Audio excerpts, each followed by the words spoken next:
বাবর আজম ও মোহাম্মদ রিজওয়ানকে বাদ দিয়ে এশিয়া কাপের দল ঘোষণা করেছে পাকিস্তান। 17 সদস্যের এই দলের অধিনায়ক সালমান আগা। এশিয়া কাপের আগে এই দলটি আমিরাতে ত্রিদেশীয় সিরিজে খেলবে। 9 সেপ্টেম্বর থেকে আমিরাতের দুবাই ও আবুধাবিতে শুরু হবে এশিয়া কাপ টি-20। 8 জাতির এই টুর্নামেন্টের ফাইনাল হবে 28 সেপ্টেম্বর।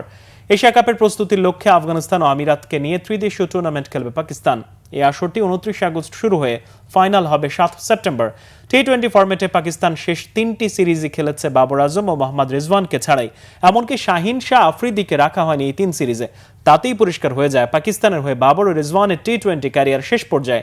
পাকিস্তানের সাদা বলের হেড কোচ মাইক হাসানও নিশ্চিত করেছেন, গত টি-20 বিশ্বকাপের পর থেকেই বাবর ও রিজওয়ানের ফর্ম পড়তির দিকে। তাই তাদের দলে ফিরতে হলে স্ট্রাইক রেট এবং স্পিনের বিপক্ষে দক্ষতা বাড়াতে হবে। তবে শাহিন আফ্রিদি এখনও দলের প্রধান স্ট্রাইক পেসার, তাই তাকে টি-20 দলে ফিরে আনা হয়েছে।